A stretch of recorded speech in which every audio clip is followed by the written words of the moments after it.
Welcome to Topline Weekly, your clear, smart summary of the biggest stories in business, law, and global affairs. I'm your host, Rian Shah, and let's get into this week's headlines. This week, we're covering three major developments that show how power and regulation are playing out at the highest levels of business and law. First, Meta invested nearly $15 billion into an AI company, but the way they structured the deal may be just as important as the deal itself. Then we'll look at Google, which was just cleared in a major antitrust case in Mexico. And then finally, we'll go on to McDonald settling $10 billion in a lawsuit over discrimination in ad spending. So let's get into the first segment. Meta, the parent company of Facebook and Instagram, has just made one of the largest investments ever. $14 billion to buy 49% of Scale AI, a company that trains artificial intelligence using labeled data. Think of labeled data like flashcards for AI. The better the labels, the better the understanding AI gets at what it's looking at. Scale AI is a company that works behind the scenes, but plays a major role in building intelligence that powers these smart tools. It helps AI models understand the world better by organizing and labeling data like images, videos, and text.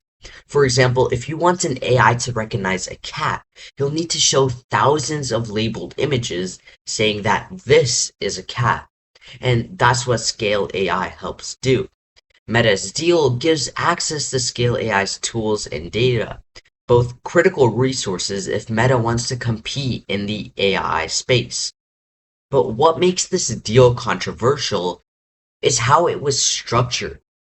Because Meta bought just 49% of Scale AI, right underneath 50% the threshold that typically triggers government review, and it purchased non-voting shares, meaning that it doesn't have formal control over the company. So why structure it this way?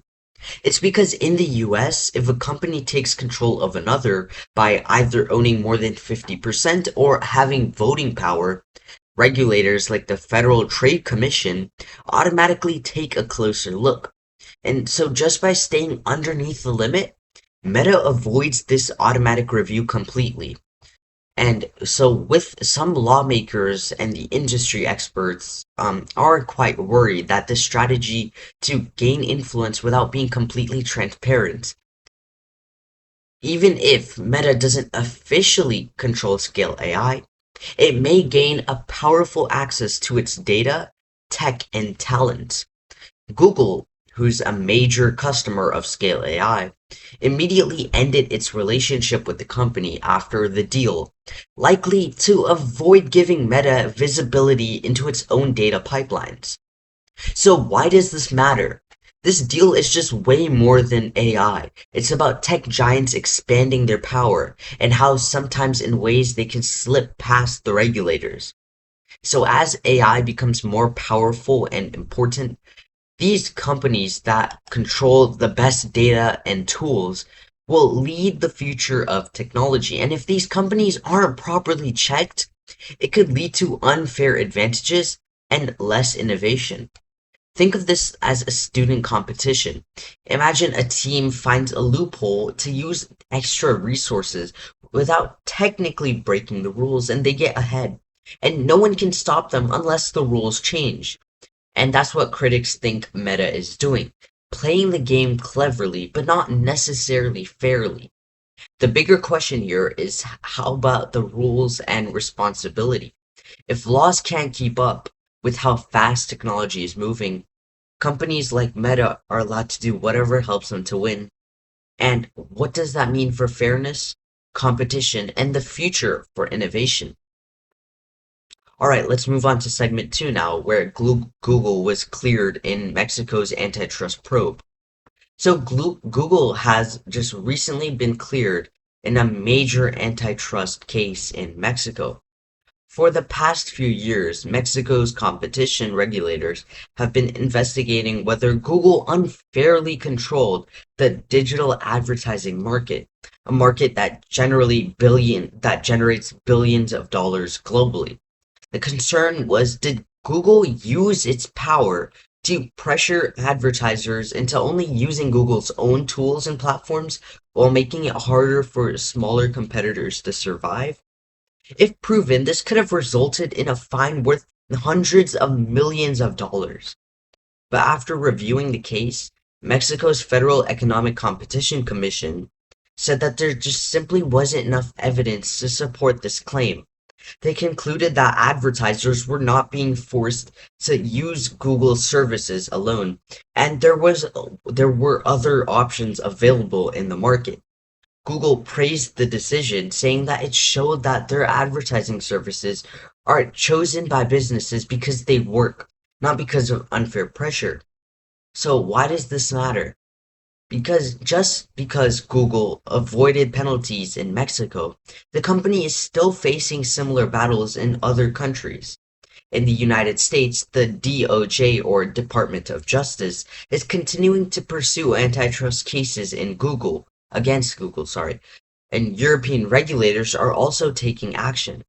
The case in Mexico highlights how challenging it is to prove that monopoly behavior in a fast-moving digital world, just because a company is big and successful, doesn't automatically mean that it can act illegally.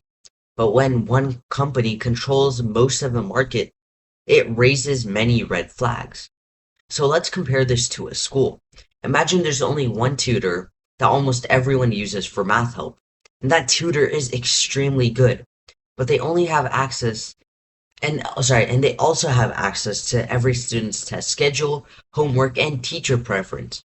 Other tutors might start offering services, but the popular tutor keeps getting recommended by teachers, getting it early access to test materials, and also has better marketing. Even if no one is being forced to use the big tutor, the system naturally favors them. And that's what antitrust regulators are trying to figure out with Google. Are they successful, or are they creating a system that makes it nearly impossible for others to succeed? And Mexico's decision just doesn't end the global conversation.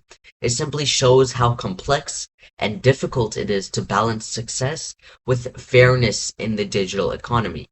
Alright, let's move on to segment 3 now, where it talks about McDonald's settlement of $10 billion dollars in a discrimination lawsuit. McDonald's has agreed to settle a major lawsuit that accused it of racial discrimination in its own advertisement spending. The lawsuit was filed by Byron Allen, a media entrepreneur who owns several black-owned media companies. He argued that McDonald's spent very little of its advertising budget on media platforms run by black owners. And even though it regularly markets to black communities, Allen claimed that McDonald's actions reflected a pattern of exclusion where large corporations say they supported diversity publicly but failed to follow through in meaningful ways. He filed for a lawsuit asking for $10 billion dollars worth in damages. This week, both sides agreed to settle. The exact financial terms are currently confidential, but McDonald's made a public commitment to purchasing advertising from Allen's media companies at a fair market value. This means that now McDonald's is now promising to include more black-owned media in its advertising plans. So why does this even matter? This case isn't just about McDonald's. It's about how companies spend their money and whether their actions match their words.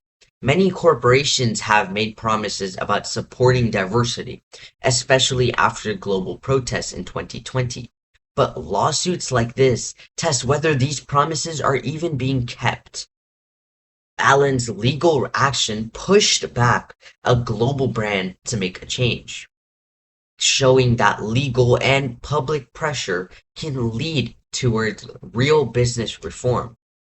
So imagine if your school said that it wanted to include all students equally. but only a few clubs were featured in every newsletter, website, and assembly. Other clubs, especially ones led by underrepresented students, never got the spotlight. Over time, those clubs would have fewer members, less funding, and less recognition. And that's what this case is about: fairness and visibility. Media companies rely on advertising to survive, and if big companies completely ignore minority-owned outlets, those businesses really struggle to grow. And so this lawsuit reminds us that diversity isn't just about public statements. It's about how organizations use their resources and who benefit from them, even if the biggest brands can be challenged to do better. So that's this week's story and how today's biggest companies are currently being challenged, not for what they achieve, but how they achieve it. From Meta's quiet strategy in AI to Google's legal balancing act to McDonald being called out on equality. Thanks for listening to Topline Weekly. If you found this helpful, please share this to a friend or just review us. I'm Brian Shaw, and I'll see you guys next week on Topline Weekly. Thank you.